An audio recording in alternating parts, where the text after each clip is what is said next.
Hey everybody, I've got the final part of understanding required minimum distributions this week. So in the previous, we talked about the rules, we talked about how to calculate, we've even talked about all the problems that have been created because of these required distributions. Now we're going to look at kind of the solutions and ways to make this situation a little better, okay? So let's start with the financial planning side of this. The day you retire, being proactive becomes really important. So outline a path of the lowest taxation for the life of your IRA. Okay, this is that you got to take a step back, look at things from 10,000 foot view. The idea of this big mountain of IRA money that you accumulated is we put it in there when we had higher taxation. Now we got to figure out how to pull it out at lower taxation. That's the trick with IRA money. There's nothing wrong with a mountain of IRA money. What's wrong with it is if you don't plan your way out of the higher taxation. So things like filling your tax bracket and converting to Roth, all of these techniques become really important. If you're in the 12% tax bracket and you still have an extra $10,000, $15,000, $20,000 available at 12% taxation, pull that money, and if you don't need it, put it into a Roth account. Got to do that every year. We got to be proactive. We don't have to do this all at once. We got to do a little bit at a time to avoid the higher taxation.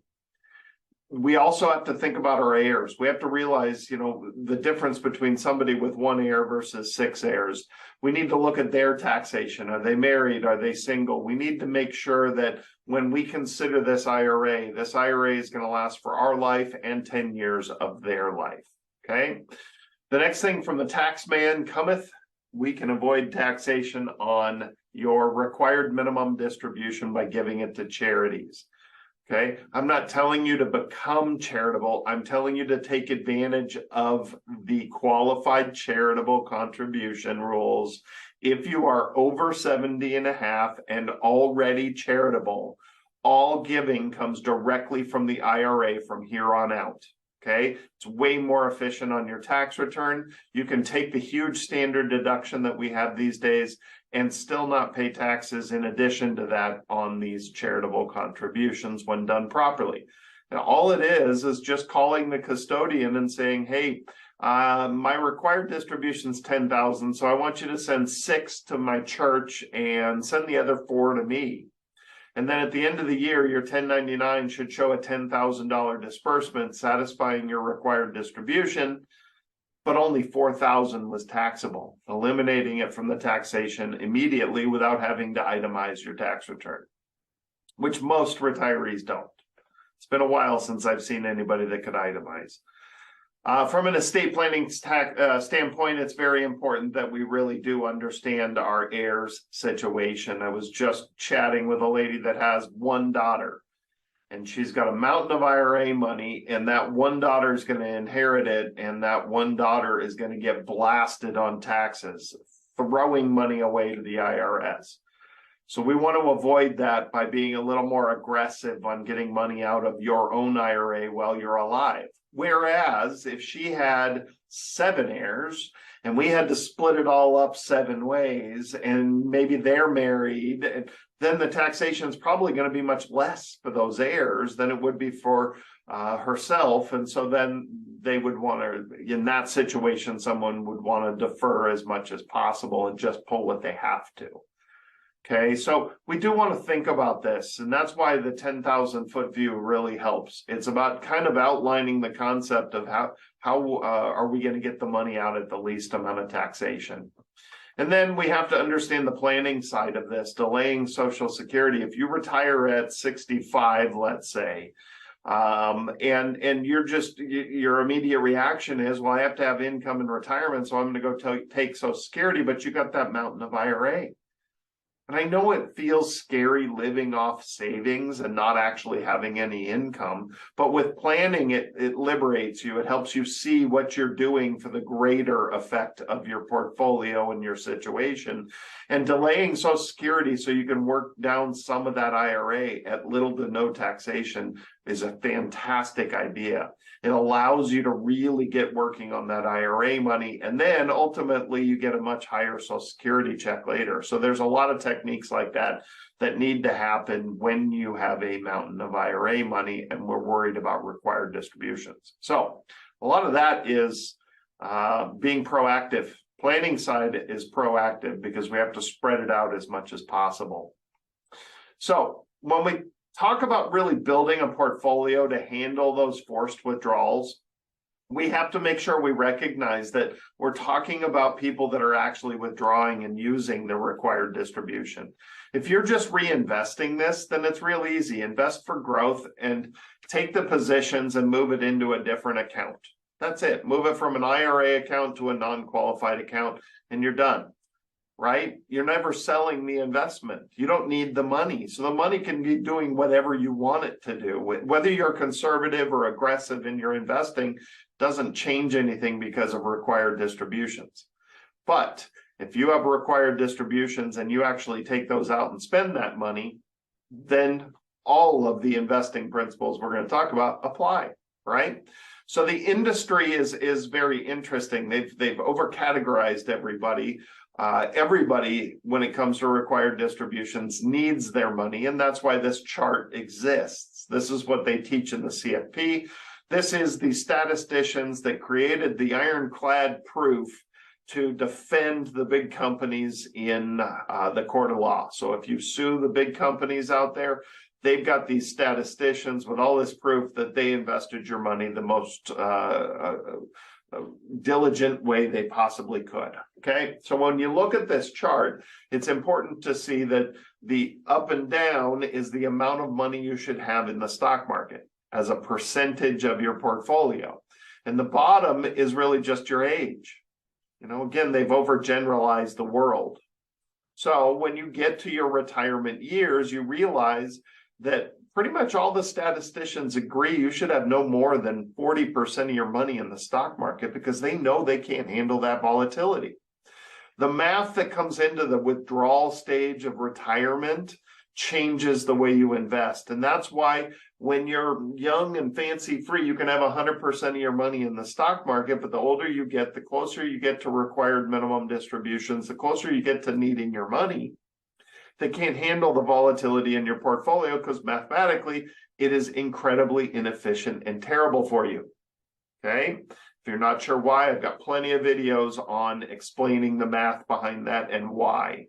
Boring, safe investments typically perform much better than growth, volatile investments. Okay? So, the magic of withdrawal. This is all you got to do to change your portfolio. You have to have safe investments and you have to have growth investments. Okay? Some people choose not to have growth investments. Some people choose not to have safe investments. But through history, the best performance through good times and bad times is having a good portion of your money in safe investments to withdraw from when the market's not doing well, and a nice portion in the market-based investments to get some of that and capitalize on that growth when it does happen. Okay?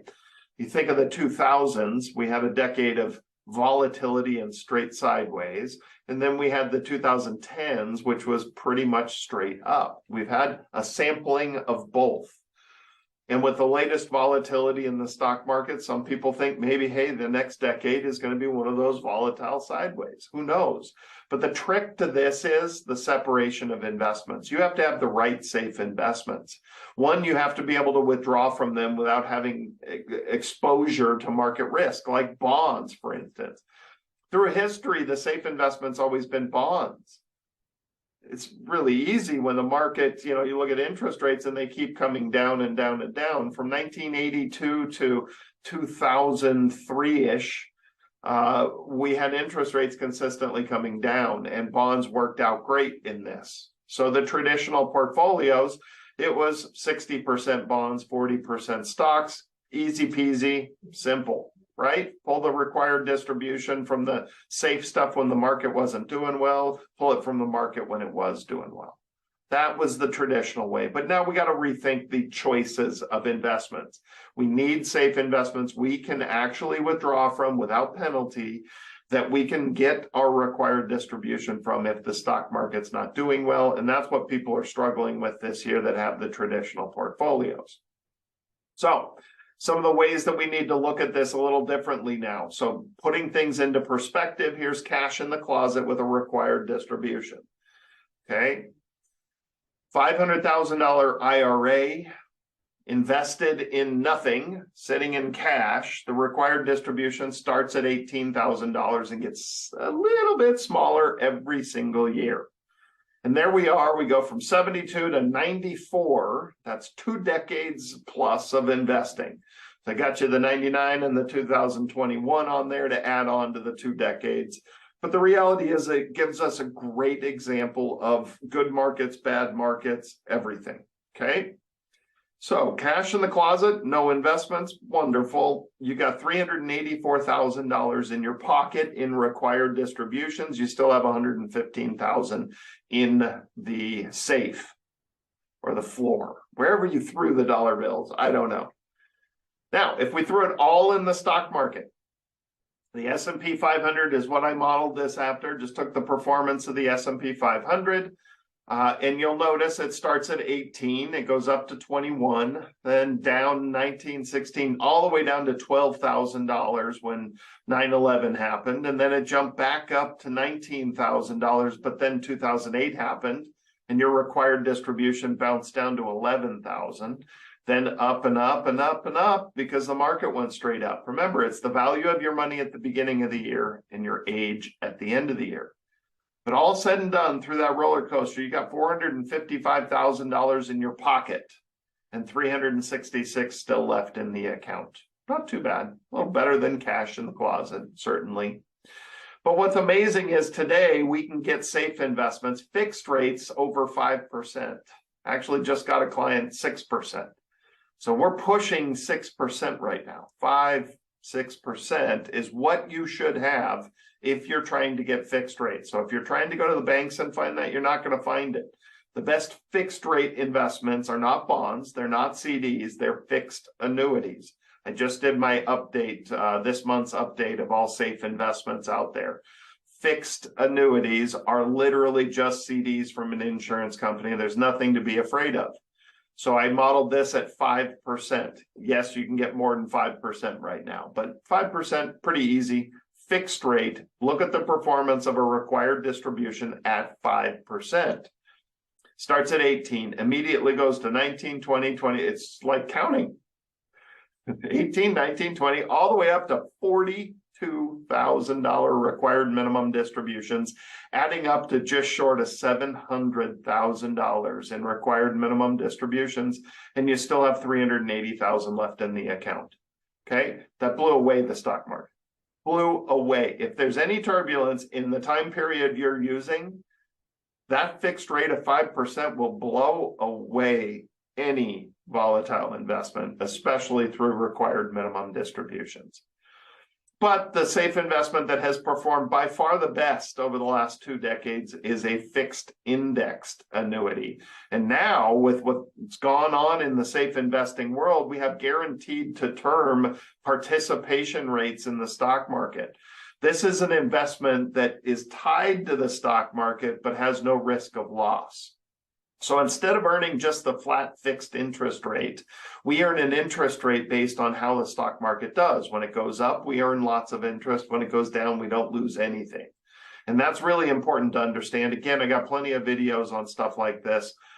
It's important to understand that this is a viable safe investment, especially for required distributions. It is by far the best asset class out there in the last 20 years.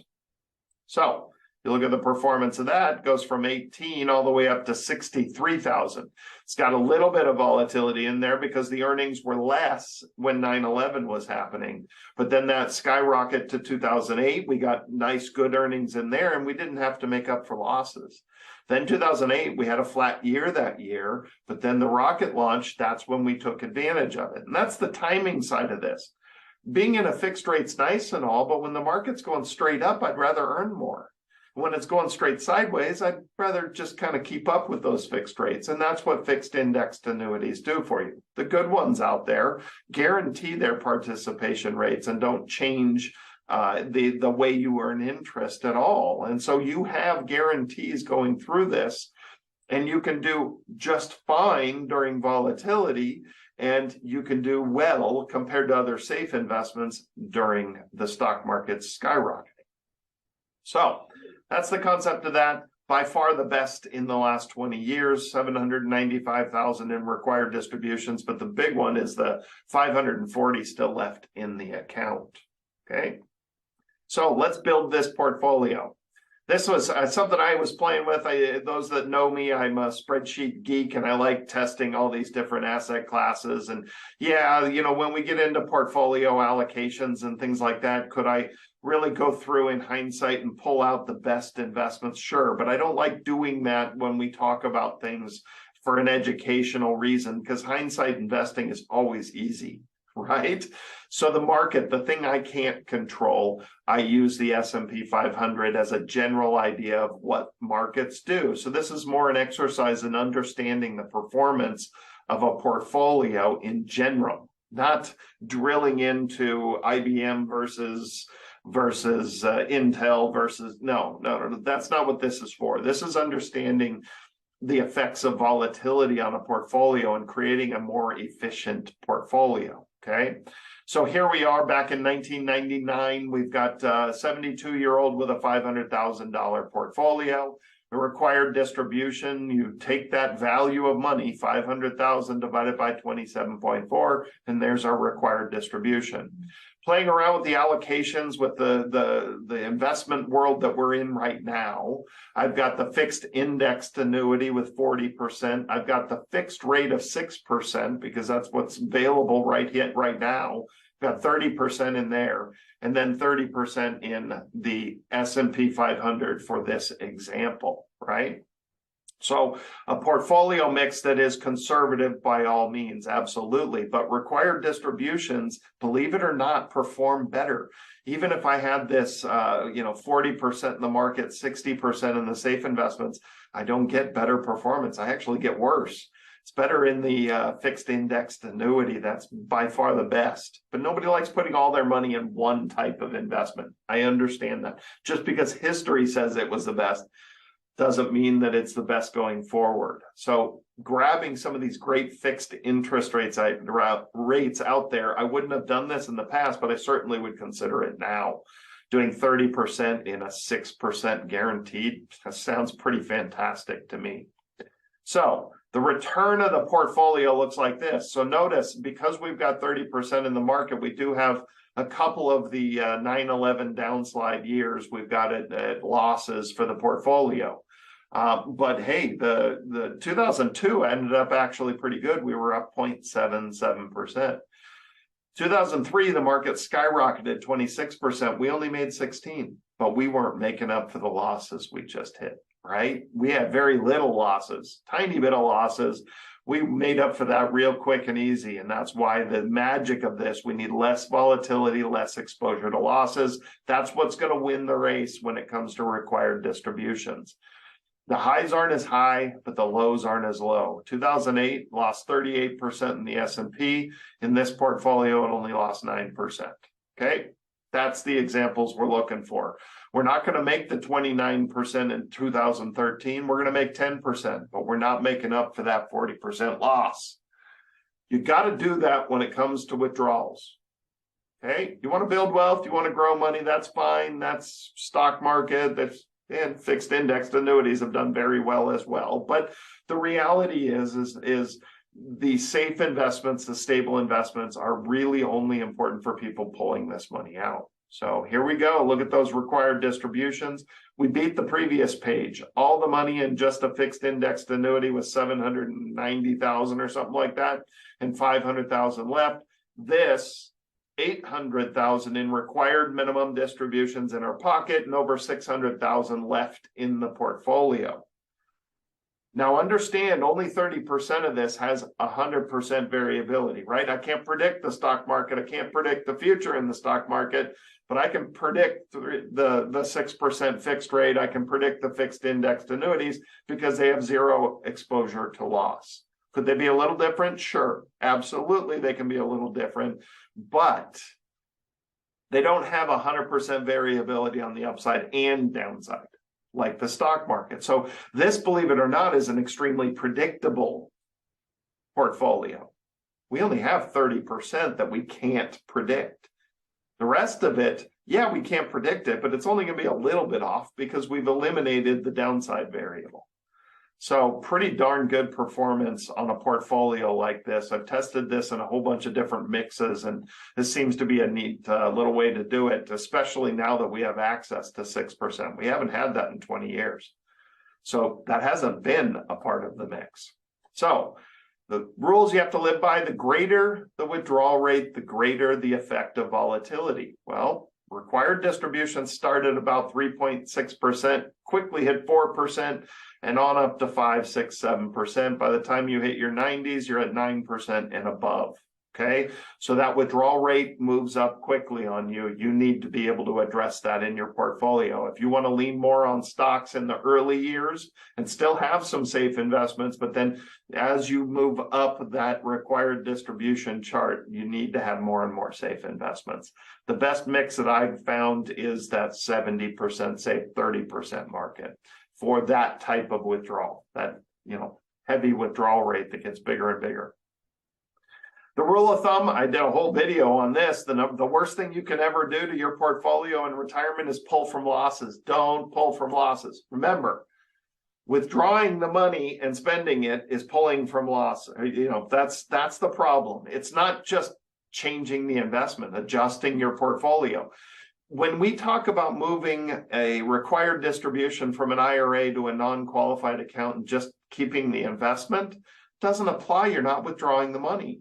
Even if we're talking about selling the investment and buying a different investment, that's not the problem. The problem is selling an investment, taking the money out and spending it. That's the math that hurts your portfolio. If you feel that the portfolio will be better going forward in different investments, by all means, please make the adjustments to your portfolio. Don't sit around and wait for the market to recover. Better investments are better investments, period. You want to make decisions on what's best for you going forward, not looking at hindsight saying there's a magical number I got to wait to get back to. Because I promise you, I know several people waiting years to get back to where they wanted to be. We can't time the market exactly. We have to do what's prudent and right for us going forward. If you don't need your money, remember, just invest for growth and move the positions to an after-tax account, pay taxes on it, and you're good. You never withdrew the money. You're not exposed to the volatility because the money just got moved over. The investment just got moved over. Okay?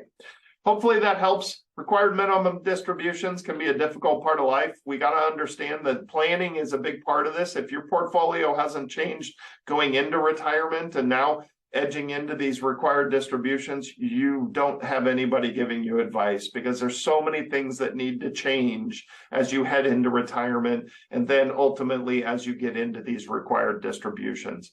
It's important that we create these portfolios that are more efficient for us. We can't get glamorized by the big 20+% returns in the stock market because we very quickly forget about the 40, 50, 60% losses we had in the market the years before. So we've got to be careful. The efficiency of withdrawing is the boring, safer investing. We have to lean on that, especially when it comes to required distributions. Do me a favor, if you have any comments, please leave them for us. I'm sure we got plenty of wonderful reports down below as well.